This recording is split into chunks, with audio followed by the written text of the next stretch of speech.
Bharat Mandapam in New Delhi, where G20 Leaders Summit is going to happen in little more than a week from now.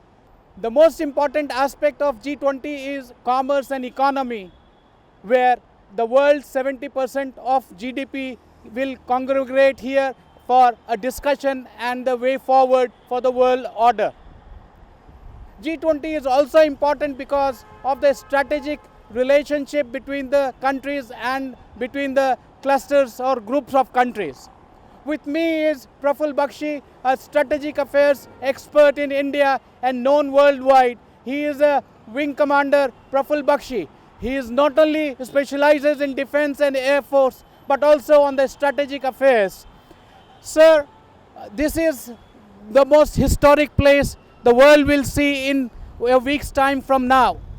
What are the strategic assets or strategic strategy that the world should know and world should remember? Because commerce is fine, but there has to be peace and tranquility before the commerce and the business could happen. Pranab, you're absolutely right. Until and unless there is peace, you cannot progress.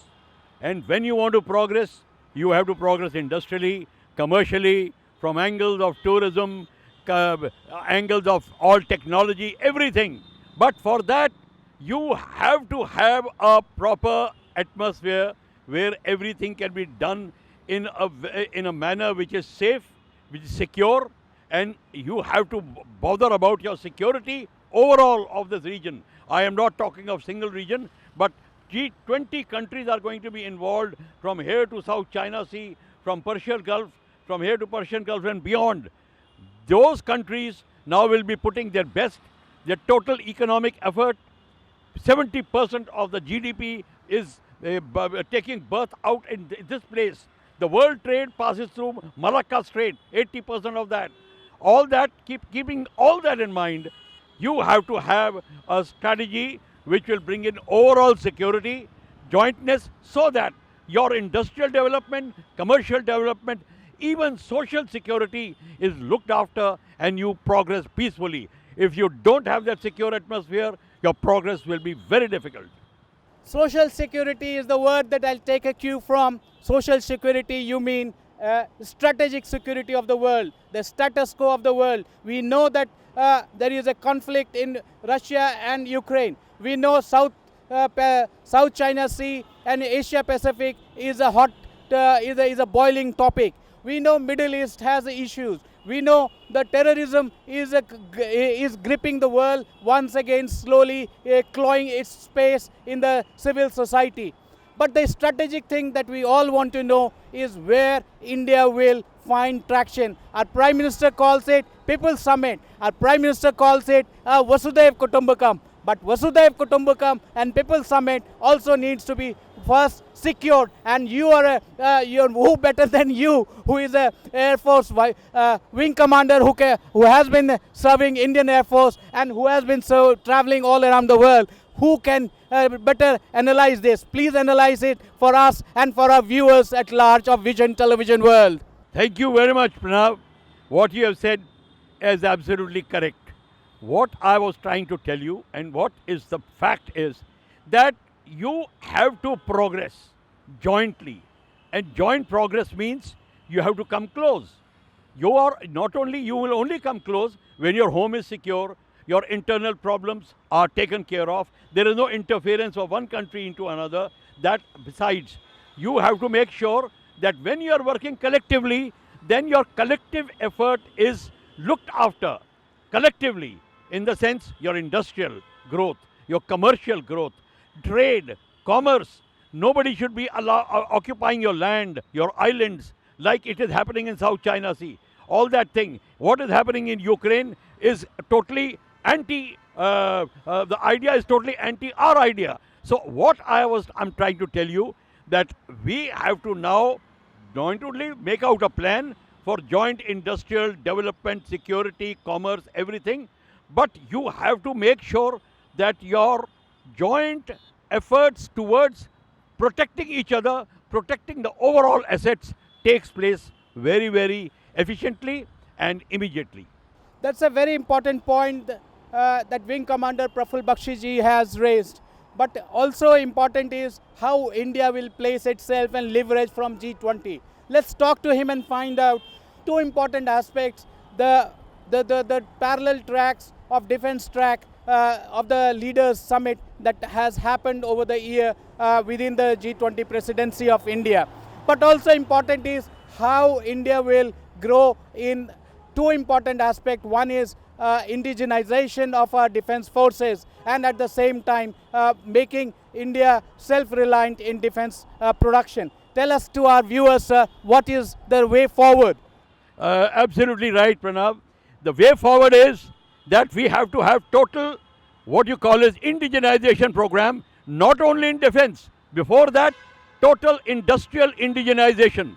If you are making your own engines, your metallurgy of metal, your production of engines, your production of aviation platforms, your production of other engines, including locomotive, engines for ships, and radar equipment, all equipment, what I am trying to tell you, including cyber equipment, has to be done.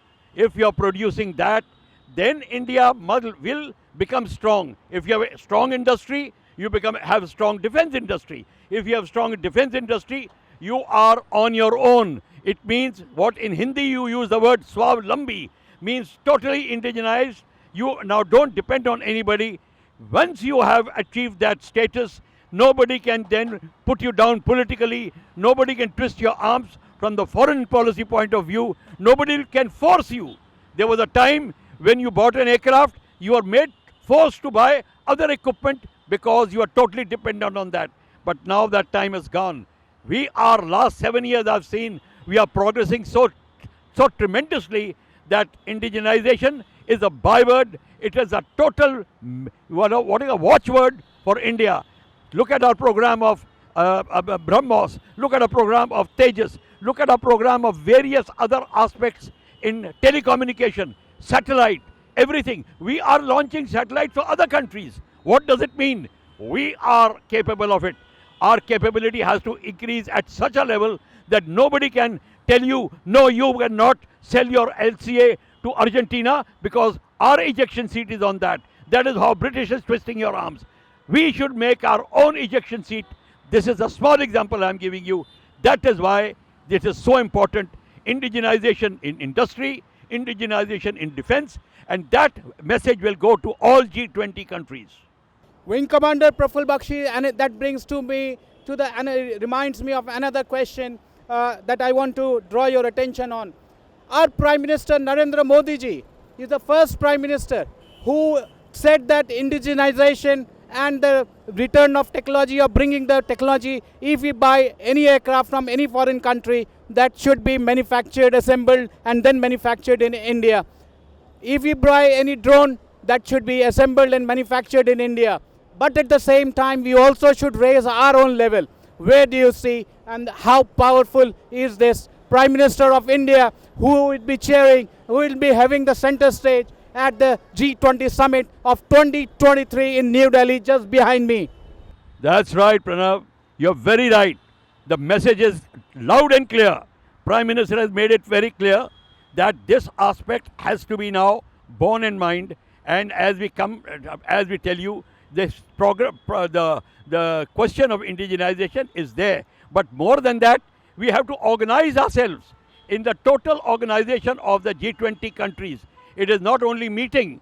Now they'll have to make out various plans in how to progress on industrial level, commercial level, tourism, joint tourism, cultural programs, archaeology, everything, including space, including cyber. So that plan has to come up, and the leadership of Prime Minister has made it very clear. All countries are ready to listen, and as you see, wherever he goes, now all countries not only come and listen to him, they join him in their various projects. This joining up and holding our hands firmly is the spirit of G20, and that will carry us forward. Wing Commander Praful Bakshi, another issue that is what United Nations couldn't do, G20 could.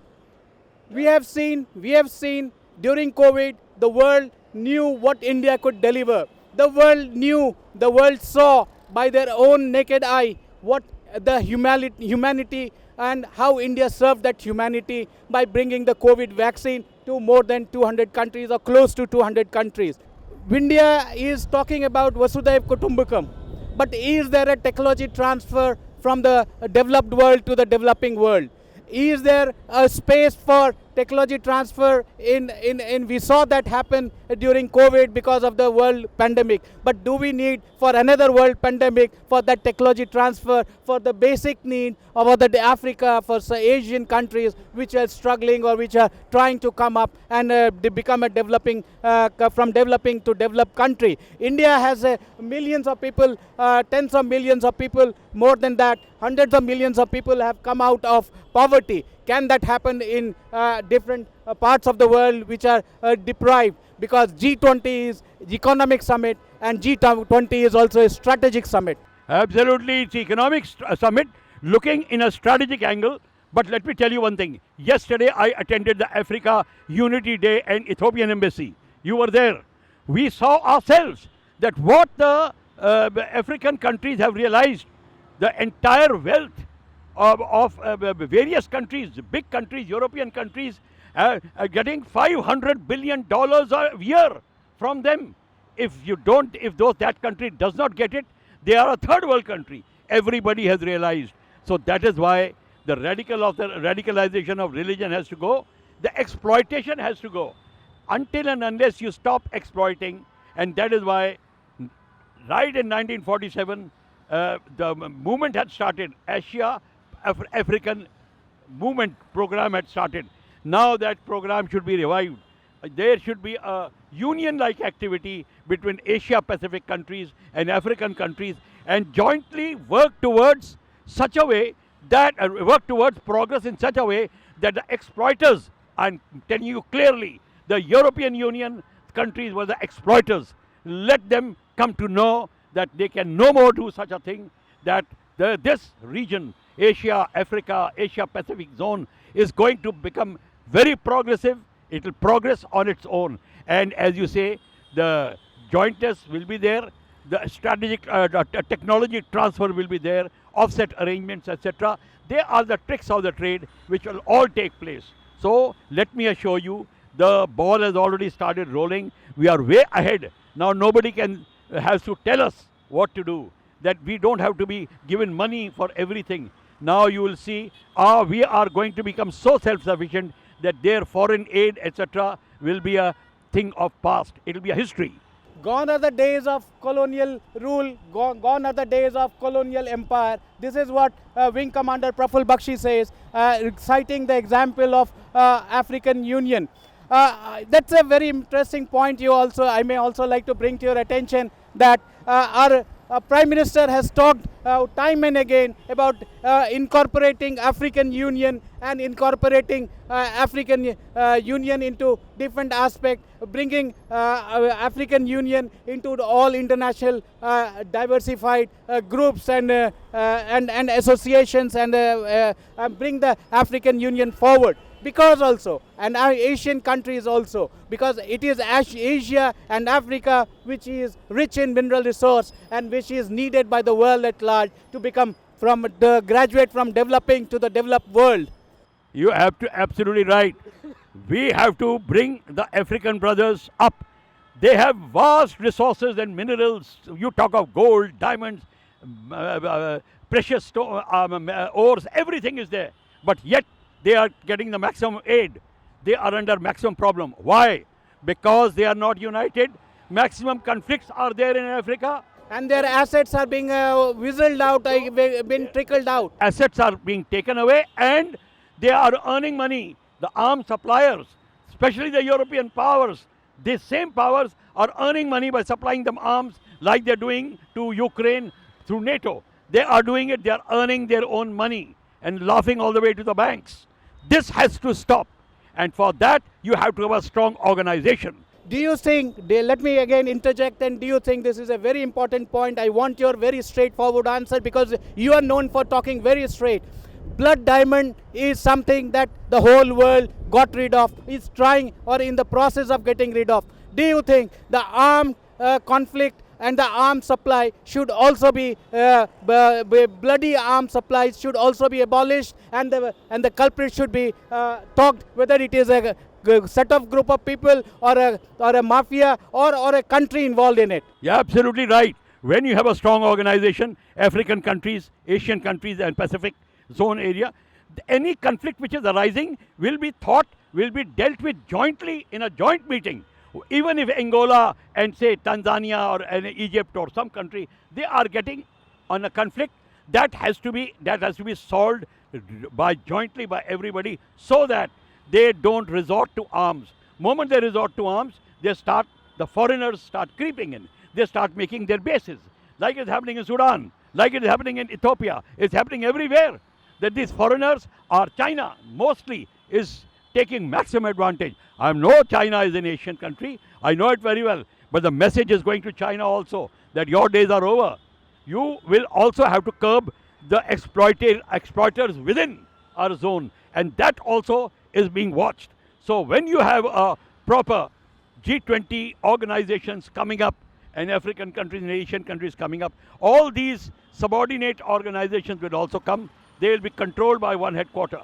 Wing Commander, you have traveled in Africa, and you have traveled with a lot of delegates. Tell me straightforward, why Indian peacekeepers who has been doing a stupendous job around the world, bringing peace, saving life of a public at large, are not getting the traction or the accolade for what they do. Don't you think Indian peacekeepers need to be strengthened, and other countries should also join India in developing or in keeping the world order and keeping the world peace? Absolutely right.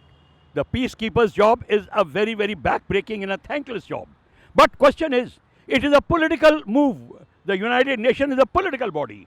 And the United Nations works towards where those people who are calling the shots, supplying, giving the money, they solve their political problem. Why in Angola you saw so much? In Rwanda you had 10 billion people butchered, macheted to death. Why did it happen? Why did UN did not intervene? Why UN is not intervening in Ukraine? Why United Nations failed in Yugoslavia? Why? Because it does not have fangs. It has no unity. It is a joint program. It is like a union. I dare say, we will have to organize ourselves in a far better way than even United Nations. That is the dream which we have to complete. For strategic security, you have to have a secure border, and the refugee at large, whether it is from Myanmar or from Bangladesh or from North Africa or from West Africa going to Europe or from Latin America coming to North America. Do you think refugees and the human part of the refugee and the bad elements in refugee need to be segregated, and that could be an important place like G20, even though that is may not be very much into their agenda, but this is important for the strategic and for the economic prosperity of the world to grow as a unit? Absolutely, this will be a talking point. It may be discussed on sidelines, but how to control the radical elements, how to control their growth, how to control their ideas. What is happening in Myanmar? Exactly, they are depending on that. How the Manipur problem is there. This is all the religious leaders who created a problem in that is my opinion. Rohingyas, everything. Yes, everything. To reckon with, to create a destabilizing effect in India. Even China is taking advantage in Arunachal. They are infusing religion in the Arunachal regions. They themselves don't believe in religion and God, but they are taking advantage, but because they know which weapon to use. So we have to be now, when the doctrine is written of the G20, the policies are written, this will find a very important place. This will be discussed threadbare, and everybody will discuss it, and then proper policies, SOPs will be written, and the questions which you are asking will be solved. So what is your final assessment? What will be the red letter day on September 10th, when the G20 summit concludes and the press statement or the statements or the message comes out from this very place from Bharat Mandapam behind us in New Delhi. Yes, the Bharat Mandapam will give the message loud and clear that the progress which we are doing, for that there is no limit, not even sky, not even space. It's going to be beyond space where we are going to progress together. Where it will be now we'll be crossing planets, we'll be going into galaxies together. We have to think like that as a body and as a body of humanity and not as a single country. Our Prime Minister, one last question to you. Again, our Prime Minister has such a wide, such a forthright vision, and he says G20 is People's Summit. What is your opinion about it? How that will amalgamate India? We have seen how the whole country is finding it, having different aspects of different tracks of G20 Summit spread all across India, and this will be the biggest G20 Summit that one could ever dream of, one could ever think of, and the whole world leaders will be appreciating and anticipating it. Absolutely right, Pranab. G20 is the people's movement. Why? Prime Minister Modi has been elevated to this place by the people of India. It is the people of the world which look up to Prime Minister Modi. The largest democracy of the world. They look up to this. And that is why it is the strength of the people, strength of the thought of the people, which has brought us to the Mandapam today. If that is be so, rest assured, it is on your marks, get set, go. We are already on your marks, get set, go is going to be announced now.